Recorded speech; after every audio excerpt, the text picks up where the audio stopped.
भगवान श्री कृष्ण, इनकी हर लीला में एक सीख है। ये बाल्यकाल में गाय चराते थे और प्रकृति के प्रेम का संदेश देते थे। युवा अवस्था में अपने बचपन के मित्र सुदामा से दोस्ती निभाकर उन्होंने मित्रता की एक नई मिसाल कायम की। एक तरफ श्री कृष्ण ने प्रेम की भाषा का ज्ञान दिया, तो साथ ही साथ धर्म की स्थापना के लिए महाभारत जैसा युद्ध भी किया। कृष्ण का जीवन ऐसी ही बातों से भरा पड़ा है। जरूरत है नजरिए की। उनका जीवन आपके लिए माइथोलॉजी का एक हिस्सा मात्र भी हो सकता है और आपका पूरा जीवन बदल कर रख देने वाला ज्ञान भी। ये सोचना हमें है कि हम उनके जीवन से क्या लेना चाहते हैं। कृष्ण मात्र कथाओं में पढ़ा या सुना जाने वाला कोई पात्र नहीं है, वो चरित्र और व्यवहार में उतारे जाने वाले देवता हैं। तो आइए सीखते हैं कैसे श्री कृष्ण के जीवन से आप अपने जीवन को श्रेष्ठ बना सकते हैं। कृष्ण के जीवन से हमें सबसे बड़ी बात जो सीखने को मिलती है वो यह है कि शुरुआत से लेकर अंत तक हर मनुष्य का जीवन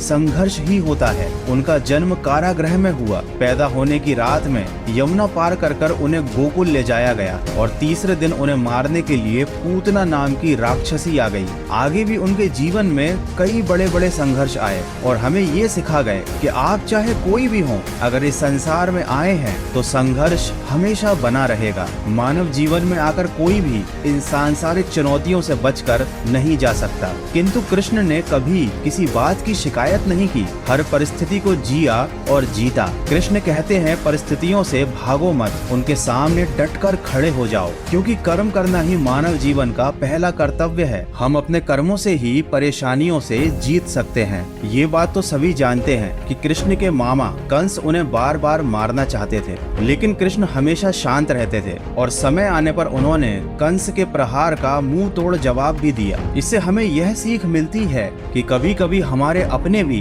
हमारी जान के दुश्मन बन जाते हैं, लेकिन हमें अपना दिमाग शांत रखना चाहिए और सही समय आने पर हमारा बुरा चाहने वालों को हमें सही जवाब भी देना चाहिए। इसी के साथ हमेशा श्री कृष्ण साधारण जीवन जीते थे।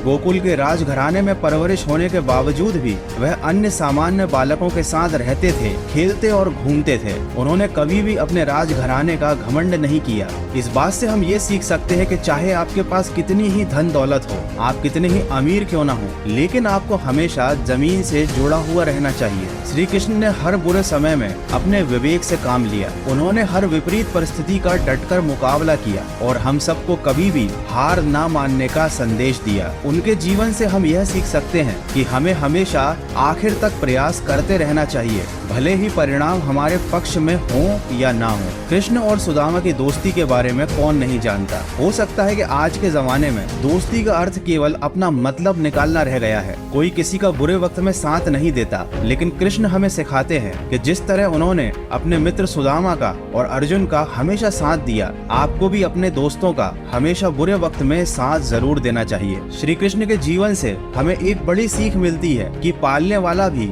जन्म देने वाले के बराबर दर्जा रखता है। हालांकि श्री कृष्ण को देवकी ने जन्म दिया था, लेकिन उनका पालन पोषण यशोदा और राजा नंद ने गोकुल में किया था। यह जानते हुए भी कि श्री कृष्ण के असली माता पिता उनसे दूर हैं, उन्होंने यशोदा और राजा नंद को हमेशा दिल से प्रेम किया और उनके आदर सम्मान में कभी कोई कसर नहीं छोड़ी। हालांकि वे गोकुल में एक ग्वाले की तरह अपना बचपन बिताते थे। गाय चराने के साथ साथ पशु पक्षियों से भी उनका गहरा लगाव था। तो इससे हमें यह बात सीखने को मिलती है कि जिस तरह हम अपने परिवार से प्रेम करते हैं, हमें उसी तरह पर्यावरण से भी प्रेम करने की जरूरत है। श्री कृष्ण महिलाओं का भी बहुत सम्मान करते थे। जब द्रौपदी के चीर हरण के समय कोई भी उनके सम्मान की रक्षा के लिए आगे नहीं आया था, तब श्री कृष्ण ही थे जिन्होंने द्रौपदी की लाज रखी थी। श्री कृष्ण की बुआ के पुत्र शिशुपाल ने श्री कृष्ण का 100 से ज्यादा बार अपमान किया था, किंतु श्री कृष्ण ने हमेशा इन सारी बातों को शांति से सहन किया। उन्होंने दुर्योधन द्वारा किए गए अपमान को भी सह लिया और हमको यह सिखाया कि कभी भी क्रोध में आकर कोई निर्णय नहीं लेना चाहिए, हमेशा खुद को शांत रखना चाहिए। दोस्तों, बचपन से ही श्री कृष्ण की लीलाएं और उनकी कथाएं माता पिता अपने बच्चों को इसलिए सुनाते थे ताकि बच्चे बचपन से ही श्री कृष्ण को अपना आदर्श माने और उनके जीवन से मिली हुई सीखों को देखकर वे भी अपना जीवन अच्छे से व्यतीत करें। किंतु आज के समय में जीवन के मायने काफी बदल गए हैं। चाहे श्री कृष्ण का जीवन हो, चाहे श्री राम का जीवन हो, यह आज के जमाने की जनरेशन के लिए केवल कहानियां बनकर रह गई हैं। लेकिन आप चाहें तो अभी भी इन सारी चीजों से बहुत कुछ सीख सकते हैं और अपने जीवन को सही दिशा दिखा सकते हैं। तो आशा करता हूँ श्री कृष्ण के जीवन से आपको कुछ सीखने को जरूर मिला होगा। तो सकारात्मक सोच के साथ अपने जीवन में अपने लक्ष्य की तरफ बढ़ते चलिए। मैं मिलूंगा आपसे अगले वीडियो में जो आपके जीवन में सकारात्मक ऊर्जा को भर दे और आपको दिखाए एक सही दिशा। सुनते रहिए मन की आवाज।